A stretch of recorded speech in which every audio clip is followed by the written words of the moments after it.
No episódio de hoje, um encontro de gigantes para falar sobre o poder da mente quando o assunto é prosperidade, riqueza e inteligência financeira. Nomes como Gustavo Cerbasi, mestre em finanças e autor de Casais Inteligentes Enriquecem Juntos. Bruno Perini, sócio do Grupo Primo e criador do Viver de Renda. Tiago Brunner, especialista em sabedoria milenar e liderança, com base na teologia e história de Israel. Caio Carneiro, empreendedor serial e cofundador do Clax Club. Neste corte, você vai descobrir como esses líderes pensam, tomam decisões e desenvolvem uma mentalidade milionária para alcançar resultados extraordinários. Inscreva-se no canal e ative as notificações para não perder nenhum conteúdo que pode transformar o seu jeito de empreender e viver. Eu digo isso porque a gente traz pessoas que... Eu conheço a história de quase todos aqui, com muita profundidade. Pessoas que começaram numa situação adversa, venceram e construíram riqueza financeira através do seu trabalho. E hoje a gente quer conversar sobre o assunto mente milionária para estabelecer a relação de causalidade, a forma de pensar, a forma de agir, o resultado que acontece, o que a gente pode aprender com alguns ensinamentos milenares sobre esse assunto. Ou seja, o assunto é muito bom e a gente quer dar uma profundidade que ele merece. Eu quero começar perguntando para vocês, de cara aqui, para ser milionário, o que é preciso? O que é preciso ser milionário? Conversando com você, Gustavo. Flávio, para ser milionário, você precisa ganhar. Para ganhar, você precisa ter valor. Para ter valor, você precisa fazer o que poucos fazem. Teoricamente, poderia sugerir, vamos fazer o que vai bombar a carreira do futuro, o que ainda ninguém está fazendo. Aí eu estou falando com um cara que começou com escola de inglês, estou falando com um cara que estudou teologia, estou falando com um cara que foi soldado, quem trabalhou no marketing multinível, vendedor. Eu falo, pô, são coisas que ninguém fez. Não é o que ninguém fez. Na verdade, eu acho que ter valor é quando você usa sua habilidade, seu esforço para fazer o que poucos querem fazer. Vou pegar o seu exemplo, me permita. Fique à vontade. Fala de uma escola de inglês. Poxa, você começou numa época que já existiam marcas consolidadas, métodos que tinham décadas de existência. Talvez se anunciou na família que estava anunciando o método de inglês, a gente falou, puxa, o menino tinha tanto potencial, né? Foi se enfiar nesse negócio. Quando você começa um negócio que já tem concorrente no mercado, quando você começa a lidar com problemas, é a burocracia, são os impostos, é professor que não segue o método, é aluno que cancela contrato. Tem muito empreendedor que nessa fase começa ambicionava lá em cima, mas isso aqui não é bem o que eu queria. A pessoa desiste. Você perseverou, você fez o que poucos queriam fazer, você fez mais do que os outros, você encontrou um caminho, uma solução, falou, virou a chave e você insistiu nesse caminho. Então, no momento que você começa a fazer o que os outros não querem fazer, você tem mais valor. As pessoas começam a perceber que, confio nesse cara que ele leva mais a sério. Ele cuida do negócio dele de um jeito que o outro não cuida. E a partir desse momento que você virou a chave, você já tem um público que vai se tornando cada vez fiel, que fala do seu trabalho e você vai ganhando uma escala. A escala é importante. Eu comecei dando aula de contabilidade. Num curso de administração não tem nada mais tedioso, insuportável e rejeitado do que isso. É o aluno, é o professor que ninguém queria assistir aula. Mas peraí. Vamos tentar ensinar a contabilidade de um jeito diferente, finanças pessoais. Quando você começa a trabalhar de um jeito diferente dos outros, no mínimo você recebe uma atenção. Então, tentar soluções diferentes, tentar caminhos diferentes, estudar mais do que os outros, trabalhar mais do que os outros, é um pedágio que vai fazer com que você encontre soluções que os outros não estão encontrando. Enquanto alguns estão desistindo porque o trabalho é muito chato e tedioso, você está perseverando e avançando alguns passos a mais. Isso vai encontrar um público fiel, isso vai encontrar um reconhecimento.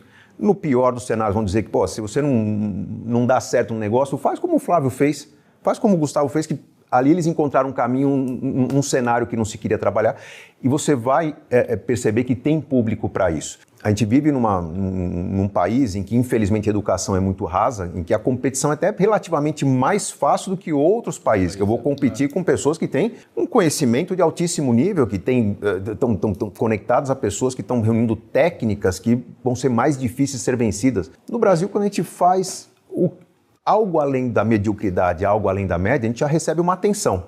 Se você aproveita essa atenção para converter isso em tempo de trabalho e valor, não existe uma mágica, não existe o se portar como milionário que você vai virar milionário. Na verdade, muitos sabem que podem chegar lá, mas acabam desfrutando do resultado de um bom negócio, desfrutando da renda que tem antes do momento certo de colher os frutos. Então, criar o valor, perseverar no valor, Fazer o que os outros não fazem quando eles já estão desistindo é um caminho para você encontrar a rota para o milhão, com certeza. Fala um pouco sobre isso, Perini. Capitão Perini, não é que foi... Agora não mais, né? Não mais, né? Não, mas é capitão da reserva. Na verdade não, porque eu pedi demissão. Você pediu demissão, né? Então tá bom. Então, ex-capitão Perini. Ex-capitão. Ex-capitão Perini. Aprendeu muito lá no Exército, não tenho nenhuma dúvida. Eu fui da certeza. Marinha, aprendemos muito lá nas Forças Armadas. A Marinha é quase tão legal quanto o Exército, só um pouco menos, né? A gente sabe disso. A gente sabe... Bom, a gente não vai entrar nesse assunto aqui agora. Sinto o cheiro de uma competição no ar, hein? O tema é mente milionária. Vamos mudar para esse assunto aqui. Mas vamos lá, cara. Então... Como é que foi você, sendo capitão do Exército, lá dentro? Porque você começou a pensar em ter a sua independência financeira dentro do Exército. Obviamente, a sua independência financeira passava pelo objetivo de acumular de R$1 milhão para cima para que você pudesse ter aquela independência financeira. Você não estava num ambiente que te proporcionava isso, porque a carreira militar ela não remunera para isso. Como é que foi estar naquele ambiente falando sobre esses assuntos? Bom, nós tivemos pontos que realmente não contribuíram, né? Porque no Exército, se eu fosse o melhor da minha turma, e eu fui primeiro de turma, eu ia ganhar exatamente igual ao último da minha turma. Por isso eu não era o último, mas eu estava ali na meiuca. Mas uma parte que foi muito importante lá dentro foi o aspecto comportamental. E isso é interessante, né? Porque em termos de habilidades técnicas, após um certo nível, as pessoas estão meio que niveladas. Você pega um cara que está no mercado financeiro estudando realmente, faz um MBA, por exemplo... Esse cara já vai ter um bom conhecimento de mercado, similar a outras pessoas. Só que o comportamental, na minha opinião, é muito mais importante. O Exército ele me auxiliou muito nisso, nessa parte de disciplina. Temos até vários exemplos que a gente pega ganhadores da loteria.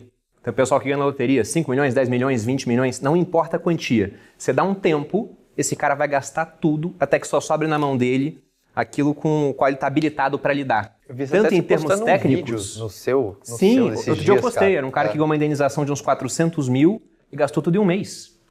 Então, ele não tinha nem a parte técnica, mas definitivamente não tinha a parte comportamental. Porque tendo a parte comportamental, você consegue não só manter esse dinheiro, como até ampliar ao longo do tempo. E tem um exemplo muito interessante do livro Psicologia Financeira, do Morgan Housel, onde ele mostra um faxineiro. Quem está em casa acompanhando pode pesquisar na Wikipedia agora. Joga aí, Ronald James Reed.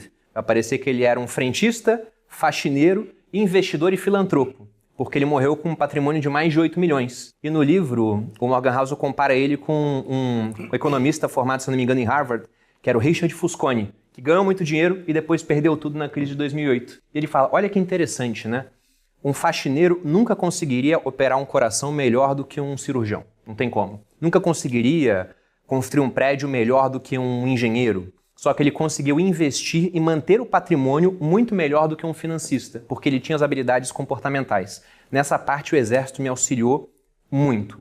Agora, eu não tinha a escala para fazer o que eu queria, para acelerar esse processo, porque se o pessoal guarda um pouco do dinheiro e investe a juros maiores do que a inflação, tendo tempo suficiente, ele vai ganhar dinheiro. Só que esse tempo pode ser 30, 40, 50 anos se for pouco. Tendo escala, você consegue isso de maneira muito mais rápida. E foi o que a internet proporcionou no final para todos nós aqui, né? E eu fui para esse caminho justamente porque eu vi pessoas que já estavam lá e falei, caramba, como é que esse cara tem uma escala gigantesca? Como é que ele consegue vender um produto que ele tem um custo marginal de replicação muito baixo? A minha esposa empreendeu com roupa há pouco tempo. Totalmente diferente. Ela usava a internet para vender. Eu lembro que uma vez ela vendeu 1.000 peças num dia. Falei, que legal, imagina se amanhã vende mais 1.000. Ela falou, não tem como. Eu falei, deixa de crença limitante, né? Falou, não é crença limitante, seu burro. Tem a produção, eu não tenho estoque. Eu não tenho estoque. Vai demorar 2 meses para fazer estoque novo. Na internet, não. Quando você vende um produto informacional, por exemplo, você pode achar que vai vender 1.000, vai vender 8. Sim. Né? 8.000, 10.000. Então você consegue acelerar muito mais o processo. E por isso que todos nós estamos aqui no final das contas. E para chegar no milhão? Você já deixou claro aqui que a habilidade comportamental é um elemento muito importante. Você, nas entrelinhas, também disse que a escala acelera, porque é aquela história, né? Alguém pode ter o desejo de ser milionário, isso é legítimo, não tem nenhum problema. É legítimo alguém sonhar com isso, desejar ser milionário. É possível, até não ganhando muito, você tendo comportamento e se organizando para isso, você chegar a um resultado, mas talvez você leve 40 anos, 50 anos, porque os juros compostos jogam a nosso favor ao longo do tempo. A variável tempo nos juros compostos ela é muito forte. Mas é desejável você ser milionário até os 30 anos de idade, ou quanto antes, ou antes disso. ou um pouco depois disso. Ou seja, o quanto antes você conquistar isso, você pode desfrutar disso. E aí não tem jeito, entra o segundo elemento que você também citou, que é a escala. Então você já fala de cara sobre comportamento e sobre escala.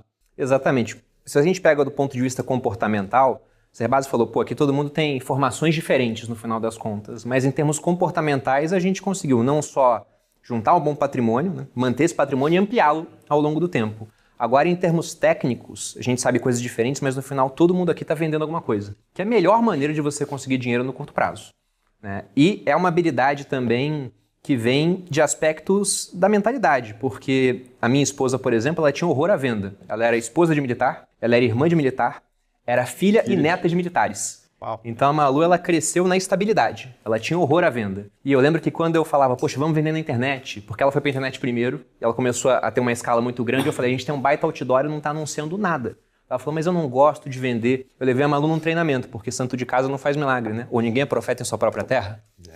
E aí fomos num treinamento que era destinado a desbloquear essa questão de, cara, não tem nada errado com venda. Era um treinamento inspirado no livro Os Segredos da Mente Milionária. E a Malu estava no treinamento e lá eles venderam o tempo todo. Aí no final eu pensei, ela não vai gostar, vai falar que foi só venda. Ela saiu do treinamento e falou, acho que a gente podia testar umas vendas, né? E desde então estamos aqui. A Malu é a melhor vendedora que eu conheço hoje. Então, para quem está assistindo em casa, você quer realmente acelerar a sua jornada? Aprenda a vender, isso é muito importante. A venda é a ferramenta técnica para a escala. Sim. Agora, um ponto importante, falando na questão da venda, acho que todos nós vendemos alguma coisa. Eu tinha uma professora que me ajudou muito na faculdade, Miriam Bretzky, professora de marketing na FGV. Ela falava duas coisas que para mim impactaram muito. Primeiro, que a vida é um teatro, né? Sempre alguém está nos assistindo. Se eu sou pai, se eu sou filho, se eu sou professor, se eu me portar como se estivesse num palco, a tendência é que eu ganhe uma escala maior. E ela sempre falou que a gente vende o tempo todo alguma coisa. Se eu sou namorado, eu vendo que eu vou ser o melhor marido. Se eu sou pai, eu vendo que eu vou ser a referência no futuro. Se eu sou professor, eu vendo a ideia de que eu educo. Se eu sou um soldado, eu vendo a ideia de soberania, proteção da minha sociedade. Quando eu percebo que eu sou um vendedor, o segredo para chegar no milhão, talvez não seja exatamente pensar no milhão de reais, porque isso eu trabalho, planejamento. É emblemático isso. Número, a gente sabe que matematicamente alguns vão chegar em 30 anos, alguns em 120, mas você sabe onde pode chegar. Mas a pessoa que se preocupa em vender o seu valor para milhões de pessoas, essa está no caminho natural de se tornar um milionário. Olha só, muita gente, quando a gente fala dessa história do milhão, e eu já estou lidando com o público há muito tempo, logo vem um questionamento que eu acho natural, acho que é pertinente, é que nós estamos num país muito pobre.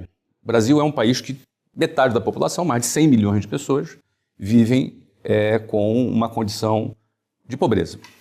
Então, o ponto é, como é que alguém, essa pergunta vai para você, tá, Caio? Como é que alguém que ganha pouco pode ter a pretensão de ter R$1 milhão acumulado? Porque não sobra para nada.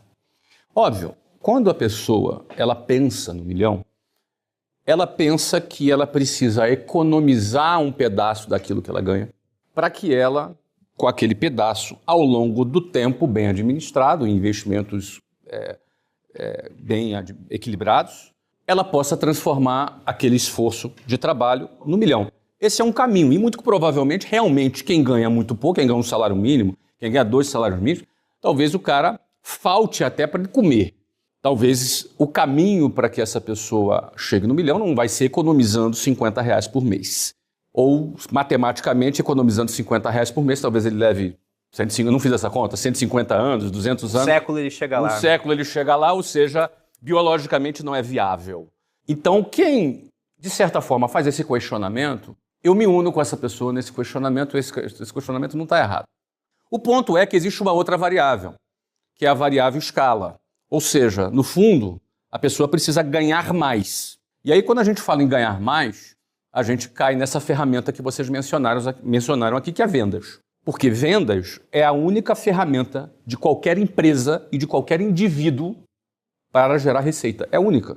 Todos nós aqui geramos mais receita na nossa vida porque vendemos.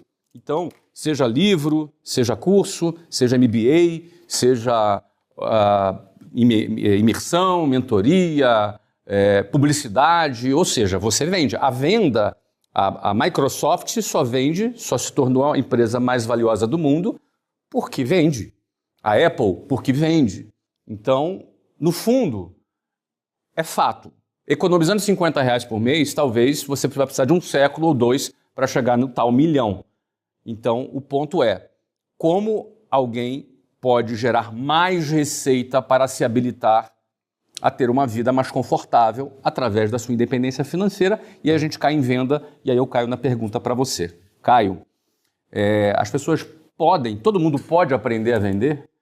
Pode, e é legal porque quando você estava falando, todos nós voltamos para trás, né? Nós olhamos para trás para as decisões que a gente fez. E você falou uma coisa que é fundamental. Vendas, ele é como se fosse uma disputa entre perspectiva e incerteza. Eu fui recrutado para ser vendedor, me apresentaram vendas, e o que eu enxerguei? Eu enxerguei perspectiva. Obviamente, num caminho de perspectiva, a tua incerteza vai ser maior. E muitas pessoas é o contrário. Tomam decisões pautadas na certeza e diminuem a perspectiva. Na garantia. Na garantia diminui a perspectiva. Então, principalmente a mente milionária, ele tem sempre essa reflexão. Caminho de perspectiva versus incerteza. Quando foi me mostrado, por exemplo, isso, que quanto mais você vender, mais você ganha. Mas se tu não vender, tu não ganha nada. Então vamos lá. Então, eu tô te interrompendo. Sim, você gostou da coisa eu aqui? Eu gostei. Cara, me desculpa te interromper. Então vai lá. Amigo, o caminho do milhão mora na garantia ou na perspectiva? Totalmente na perspectiva. A minha primeira ferramenta de perspectiva foi a venda, cara. A venda foi minha ferramenta de perspectiva. Obviamente, quando você falou, tem gente que está numa cegueira por conta de falta de educação. E uma das funções até do conselho é descentralizar essa informação para avisar, cara, existe um caminho que às vezes do qual você nem sabia. Que às vezes eu fico pensando, há 20 anos atrás, se não fosse recrutado para ser vendedor, alguém me mostrou uma ferramenta, ponto A, ponto B, se você fizer C, D, E, você vai subindo, você vai crescendo. Se você tiver fome, técnica e gestão das emoções, tu chega onde você quiser. Se não conseguir, falha tua. A Malu nem sabia que esse caminho existia. A Malu era de um ecossistema... Na linhagem que ela veio, ela não conhecia essa ferramenta. Não era parte da E além de não conhecer, era mostrado e não chegue nem perto. Perfeito. Não chegue nem perto desse lado. Então, eu vejo que, principalmente no meu caso, foi encontrar uma ferramenta que me dava perspectiva. Aí, obviamente, nessa provocação, o que as pessoas têm que fazer agora é fazer uma autoanálise e refletir sobre o seu caminho. Como é que está a relação perspectiva versus incerteza? Puta, eu inclinei muito para a certeza, eu acabei capando a minha perspectiva. E tem gente que, por exemplo, aí obviamente a gente pode entrar num ponto e tem muita gente que tem sensibilidade às zonas de incerteza. O cara opera muito mal em zonas de incerteza. Então, cara, o teu milhão já vai ser prejudicado, porque não tem almoço grátis. É melhor trocar o sonho. É melhor trocar o sonho. E não tem problema, porque às vezes, e você sempre tem essa preocupação de aterrissar boas ideias, porque às vezes na internet, às vezes fica, mano, milhão, você não tem obrigação de ser milionário na tua vida. E você vai ter uma vida digna, não tem problema nenhum não ser. Só que não tem outra maneira, assim, se você opera mal em momentos de incerteza, você só tem outra opção, apequenar as suas vontades. Bom, vou voltar aqui para o Brunet. Brunet, para poupar um pouco da tua preparação da sua resposta, a gente já sabe que ninguém depende do milhão para ser feliz. Ninguém depende de milhão, de 10 milhões para ser feliz. A riqueza facilita a nossa vida, ajuda a nossa vida. Não é? Ela nos torna pessoas com mais liberdade para tomarmos decisões. Mas a felicidade, que é aquilo que a gente sente e tem quando bota a cabeça no travesseiro, quando estamos com a nossa família, ela não depende desse milhão. Então, dito isso, o que a sabedoria milenar nos ensina sobre riqueza? Fala sobre riqueza e que insights você traz para nós sobre isso? Como meu background é teologia, eu só sei responder com base no que está escrito, né? E dificilmente, eu estou há 10 anos na internet, dificilmente você vai encontrar um vídeo meu dando a minha própria opinião. Nossa opinião muda tanto que eu prefiro guardar a minha opinião para mim e falar só o que está dando certo há mais de 2000 anos, que aí fica incontestável, né? A história eu não consigo contestar, a ciência eu não consigo contestar, a arqueologia não consigo contestar, então eu prefiro responder o que já está escrito, que aí você fica com uma resposta mais incontestável. O que a sabedoria milenar fala sobre riqueza? Ponto número 1. Principalmente quem é religioso e está me assistindo, confunde muito riqueza com bênção divina, ou seja, Deus quis, Deus me abençoou, Deus abriu as portas, são termos bem religiosos, para católicos e para evangélicos principalmente, mas o espírito, qualquer um usa também essas expressões. Se Deus quiser, e tal.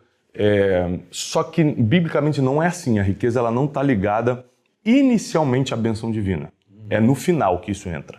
Inicialmente está ligada a algumas coisas. Ponto número 1, insubstituível e indiscutível na Bíblia, é obsessão e obstinação por aquilo que você quer. Ou seja, todo mundo na Bíblia que a Bíblia coloca como riquíssimo, tipo Abraão ficou riquíssimo, Isaac prosperou tanto que o rei da terra começou a perseguir por inveja.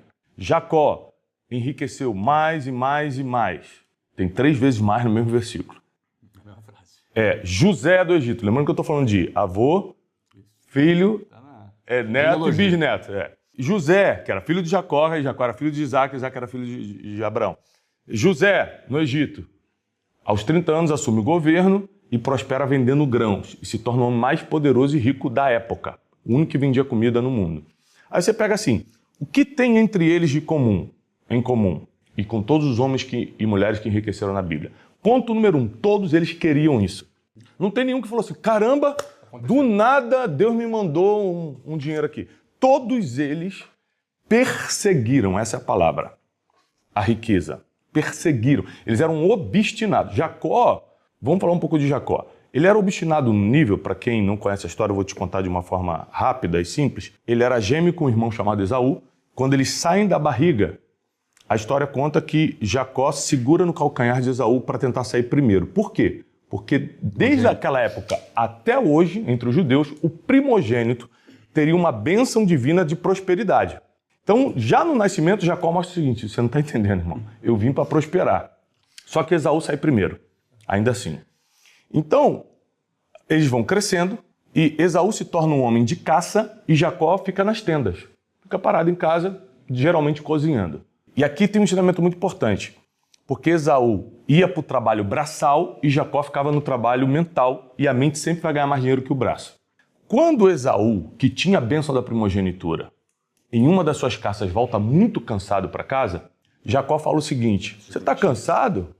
Ele falou, tô. Tá morrendo de fome? Tô. Ele falou, então, eu tenho um prato de lentilhas aqui que você adora.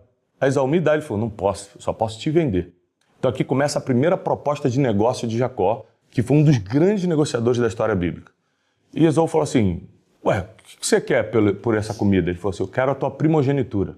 Ou seja, ele não pediu dinheiro, ele não pediu uma moeda que qualquer um pediria, ele pediu uma moeda que não estava em jogo na época. E ele falou assim, Esaú responde, de que me serve isso? De que me serve ter essa bênção primogenitura se eu estou morrendo de fome, estou cansado?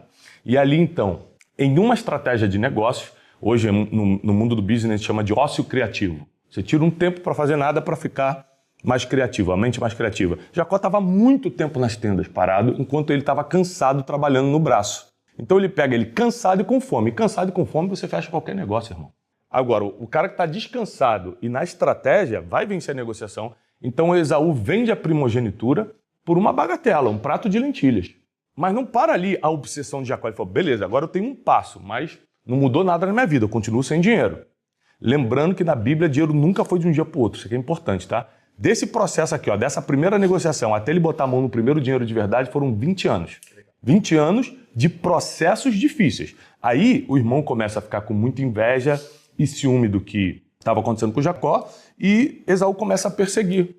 Então Jacó tem que fugir. Então ele abre mão, olha que interessante, ele abre mão da herança, porque Isaac, seu pai, era riquíssimo, e foge, somente com um cajado na mão, diz a Bíblia. Ele atravessa o Rio Jordão e foge. Nisso que ele está fugindo, ele para dormir num lugar e um anjo aparece para ele. Então aqui é uma questão de fé, né? Porque nem todo mundo consegue ver anjo, mas na Bíblia registra que um anjo aparece para ele. Sabe o que ele faz? Por exemplo, se eu visse um anjo, nunca vi na vida, mas se eu visse, provavelmente eu ia cair atemorizado no chão, sair correndo de medo, ou no mínimo, sei lá, o que ia fazer, me prostrar, não sei. Ele agarrou o anjo e começou a lutar com o anjo. E o anjo falou assim, o que você está fazendo? Ele falou assim, eu quero que você me abençoe. Ou seja, o cara era obstinado, ele era obcecado com esse negócio de ser abençoado. Aí o anjo falou assim, mas não tem nada a ver comigo, inclusive já está amanhecendo, eu preciso ir embora, só vim te dar um recado. Ele falou, eu não vou te largar se você não me abençoar. Então o anjo fala para ele assim, tá bom, a partir de hoje você não se chama mais Jacó, mas se chama Israel, e daqui vai nascer a nação de Israel que está de pé até hoje. Então a bênção que ele libera também não é na moeda financeira, é na troca de nome. Então a obstinação dele começou a montar um nome, começou a montar um branding para ele. O cara que era Jacó, que que era conhecido como enganador na época, agora virou príncipe de Deus, que é o que significa Israel. E aí ele começa a trilhar seu caminho, cai numa terra onde ele conhece uma mulher, que na verdade era sua própria prima, Raquel, e ele começa a trabalhar 7 anos de graça para Labão, seu sogro, por amor a Raquel. Você conhece essa história, não? E aí... Eu ali. Escuta essa. O cara trabalha 7 anos de graça, 7 anos, para casar com a mulher, porque ele não tinha dinheiro para dar o dote. No dia da lua de mel, ele entrega a outra irmã, que era a mais feia e mais velha. E aí Jacó fala, pô, o que você fez comigo? E aí ele fala assim, ó, aqui nessa terra é assim, primeiro se casa com a mais velha. Mas se você quiser, trabalha mais 7 anos e eu te dou Raquel. Ele trabalhou 14 anos de graça. Então vamos lá, cara. O cara já tinha lutado com o anjo, já tinha negociado a primogenitura e até aí nada de dinheiro no bolso. Passam-se esses anos, Labão começa a ganhar muito dinheiro. E aí Jacó fala assim, cara, que dia que eu vou ganhar dinheiro? Trabalhando para esse cara eu nunca vou ganhar dinheiro. Isso aqui foi uma revolta que me deu aos 19 anos de idade. Eu percebi que trabalhando para os outros eu nunca ia ganhar dinheiro de verdade. Eu falei assim, cara, por mais que o cara dobre o meu salário, eu ganhava 1.500, eu vou ganhar 3.000. Ainda assim não vou pagar tudo que eu preciso. Então mesmo que eu seja muito bom, o cara dobre meu salário, porque não existe dobrar salário no mercado de trabalho. Mas vamos supor que o cara seja bonzinho e dobre meu salário, ainda assim eu não vou ter o que eu quero. Eu vou parar de trabalhar para os outros. Eu tomei uma decisão e foi o que mudou minha vida. E Jacó fez isso também. Chegou para Labão e falou assim, irmão, me libera, porque eu já estou trabalhando para você há muitos anos. E chegou a hora de eu conquistar minhas coisas. Labão falou assim, você não pode ir embora. Por que não? Porque eu reconheço que eu só estou prosperando por causa do teu trabalho. Ou seja, porque a bênção divina está em você, eu consigo prosperar. Então, Jacó aqui vai botar as cartas na mesa. Chega uma hora que a gente tem que colocar a carta na mesa. Ah, então quer dizer que é por causa de mim que você prospera? Então vamos fazer um negócio. A partir de hoje, todas as vacas, ovelhas, todo gado que nascer malhado, ou seja, se não nascer nem preto nem branco, se nascer misturado, malhado, vão ser minhas. E aí, Labão no desespero, de novo aqui a estratégia vai vencer e a proposta de negócio. Apertou a mão, fechou o negócio. O que aconteceu? Como Labão ficava na casa e Jacó ia para o campo, Jacó ficava observando quem eram as vacas mais fortes, quem eram as ovelhas mais fortes e botava para cruzar perto de umas árvores que manchavam não é pele que se fala, né? A lã da ovelha, o pelo da vaca e do boi, e quase todos fortes começavam a nascer malhados e os fracos ele nem mexia. Então a Bíblia diz que em pouco tempo Jacó se tornou muito mais poderoso que Labão, porque o seu gado aumentou, seus servos aumentaram e ele conseguiu sua independência financeira e foi embora. E daí nasce a nação de Israel. O que eu quero ensinar com isso? Sem obstinação, eu tenho certeza que eu quero isso. Como eu vim da pobreza, eu nunca tive dúvida nenhuma que ser pobre é uma coisa mais difícil do que ter dinheiro. Não quer dizer que ter dinheiro vai ter felicidade, não tem nada a ver. Não quer que ter dinheiro vai salvar meu casamento, não tem nada a ver. Não quer que ter dinheiro eu vou educar melhor meus filhos, também não tem nada a ver. Só que a vida é um pouco mais leve. Porque eu não me preocupo com algumas coisas, como boleto, hospital, porque eu posso pagar coisas que tornariam minha vida mais pesada. Jacó tinha essa determinação, eu tinha essa determinação. Então, a pessoa que tem muita dúvida, muita crise mental, ganha dinheiro ou não ganha? É certo ou não é? É pecado ou Deus quer, Deus não quer? O governo vai me ajudar ou não vai? Pessoas que não são obstinadas, obcecadas, elas não vão ganhar dinheiro. Segunda coisa é a mentalidade. A mentalidade, Jacó sempre teve. Eu vou ganhar, só que eu não sei como. Onde ele aprendeu a ganhar? Com o cara mais difícil da vida dele, o que mais enganou ele, Labão. Às vezes o sogro. Às vezes você está reclamando de pessoas difíceis na tua vida, mas é com elas, cara, que você sofre emocionalmente o suficiente para aprender. Sim. Porque nada ensina mais do que a dor. A dor é uma professora da escola da vida. E a gente não gosta de se sentar para aprender com a dor, a gente gosta de fugir da dor. E quando a gente foge da dor, a gente perde ensinamentos muito importantes. E outra coisa importante também é que Jacó, ele sabia administrar e multiplicar. E isso está totalmente ligado à saúde emocional. Porque as pessoas, quando eu acompanho como mentor assim, muita gente que ganha muito dinheiro, fama muito rápido, eles se perdem muito rápido também. E aí você vai analisar o fundo da história, é totalmente emocional, entendeu? Ela não consegue pensar igual o Perini, que está pensando em enriquecer há muitos anos, aí vem de um processo. Processos são muito bons, porque te amadurecem. Tudo que é de um dia para o outro vai dar problema, porque você não tem maturidade suficiente para lidar com o resultado daquilo. Então, bem, gente, a gente ficaria aqui falando por muito mais tempo, mas eu preciso encerrar o nosso papo e a gente encerra com cada um deixando a sua mensagem. A gente vai fazendo essa ordem aqui, tá? Nessa ordem aqui, Caio, Gustavo, Perini e o Brunet. E olha para a tua câmera, você já sabe qual é a sua câmera, e deixa a sua mensagem para aquela pessoa que está buscando prosperar financeiramente. O que você gostaria de dizer para essa pessoa? Ou de dicas, ou de cuidados que ela deve ter, de perigos que ela pode evitar, enfim, o que você quiser. que você quer dizer para essa pessoa que está buscando prosperar financeiramente? Meu recado é, se você está num caminho que você acredita, que tem perspectiva, que te mostra uma visão clara, mas mesmo assim tem desafio, cara, continua, persevera.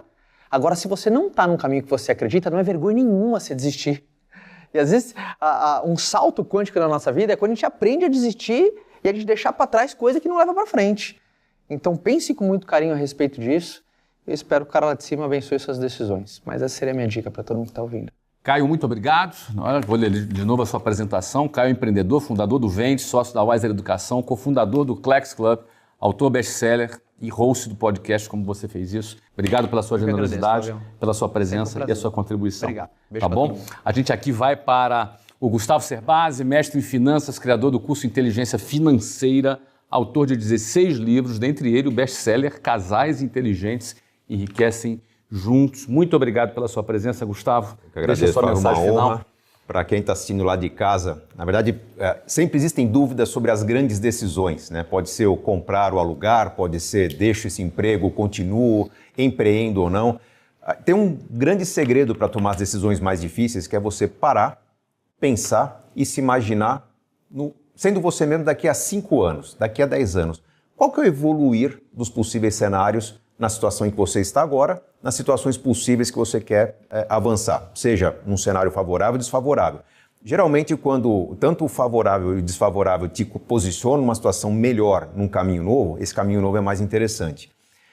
Tem dúvidas? Quer aprender mais? Busque conhecimento, envolva-se, procure o professor, valorize o professor, pergunte para múltiplas fontes. Hoje, como a gente falou aqui, tem uma condição muito mais favorável de você não só contatar quem tem o conhecimento, como buscar conhecimentos novos. Depende de você e não do Estado, não de outros, para te levar para um caminho muito melhor. Você tenha muito sucesso, uma vida de muito dinheiro e que, além de dinheiro, seja também muito rica. São coisas bem diferentes. Obrigado, Gustavo. Bruno Perini é sócio do Grupo Primo, criador do Viver de Renda, host do podcast Os Sócios. Muito obrigado pela tua presença aqui. Que agradeço, e pela sua contribuição. Tua mensagem final. Bom, primeiro foi um prazer estar com todos vocês aqui na mesa. E a minha mensagem final é a seguinte: aquilo que você não tem ainda na vida é fruto do que você não sabe, parte técnica, ou você até sabe, mas não faz, que é a parte comportamental. É a união desses dois fatores. E o Flávio sempre diz, isso reverbera em redes sociais, que equilíbrio não existe. Mas eu acredito em equilíbrio estável e instável. Então, para o cara que tem essa habilidade comportamental e técnica, ele tem equilíbrio estável. Ele pode estar num ponto, por exemplo, aqui tem o papel e tem essa bolinha, né? Se eu modifico para cá, se eu solto, ele volta para o meio. Ele tem equilíbrio estável. Ele vai saber voltar a fazer as coisas. Se o Flávio perder todo o dinheiro dele, se o Cerbasi perder tudo, você perder tudo, o Brunet perder tudo, eles vão recuperar com o tempo. Vocês têm a parte técnica e a parte comportamental. Agora o cara que não tem nenhuma das duas, ele ganha na loteria, ele está aqui em cima. Chutam ele aqui, nunca mais ele volta. Ele está no equilíbrio simplesmente instável. Então procure esse equilíbrio estável, parte técnica e comportamental, porque juntando os dois, cara, é questão de... não é mais de si, é de quando. Né? Uma hora essa pessoa ela vai prosperar. Então fica aí como o recado. Novamente, muito obrigado, pessoal. Obrigado, Perini. Thiago Brunet, criador do Método Destiny, formado em teologia pela Florida Christian University, pós-graduado em História de Israel, além de ser referência nacional em desenvolvimento pessoal. Muito obrigado, Brunet. E autor do livro Especialista em Pessoas. Todo livro Especialista em Pessoas. Tá viajando o mundo todo, né? Vi que você passou pela Europa lançando o livro. Tá um espetáculo. Obrigado pela sua presença aqui no meio da sua correria. Você veio aqui. Gente, olha só, às vezes você está em casa e não tem perspectiva de futuro, você fica escutando esse podcast falando assim, os caras estão falando porque eles já têm. Mas lembre-se que muitos de nós saímos do -0. A gente não tinha apoio de ninguém também. Primeiro, deixa eu te dar um conselho, resolva o que todo ser humano tem que resolver para começar a pensar em dinheiro e prosperidade. Resolva a sua vida interior. Às vezes você tem alguns traumas do passado, tem pessoas para perdoar. Às vezes você tem tantas limitações emocionais, até mesmo intelectuais, porque você não decidiu se libertar por dentro. Quem está preso por dentro nunca vai conquistar nada por fora. Então, existe um caminho que eu ensino diariamente, é o caminho da fé. A fé que eu estou falando não é a fé cega, de falar que Deus vai resolver teus problemas, não. É a fé de você acreditar que não importa a situação que você está, sempre tem uma luz no fim do túnel. Sempre tem um caminho. Nós estamos num país que é difícil, mas tem muitas oportunidades. Você, por exemplo, está assistindo esse podcast gratuitamente com grandes mentes e a gente está aqui te incentivando a vencer teu passado, vence as tuas limitações, libera teu coração dessas crises emocionais e existenciais para que você consiga, de uma vez por todas, enxergar o futuro. E lembre-se que a fé vem pelo ouvir. Está escrito assim, então quanto mais você ouve pessoas que liberam o seu destino, mais chance você tem de vivê-lo. Paz e prosperidade. E aí, deu para sentir o peso da mesa? Esses ensinamentos não são só sobre dinheiro, são sobre mentalidade, escolhas e visão de longo prazo. A mente milionária começa muito antes do primeiro milhão. Começa com decisão, disciplina e sabedoria. Se esse corte te agregou de alguma forma, curte o vídeo, compartilha com alguém que precisa ouvir isso e comenta aqui embaixo o que mais te marcou nessa conversa. E não esquece, se inscreve no canal e ativa o sininho, porque no próximo episódio tem ainda mais conteúdo poderoso para te ajudar a crescer como pessoa e como empreendedor. Nos vemos no próximo corte.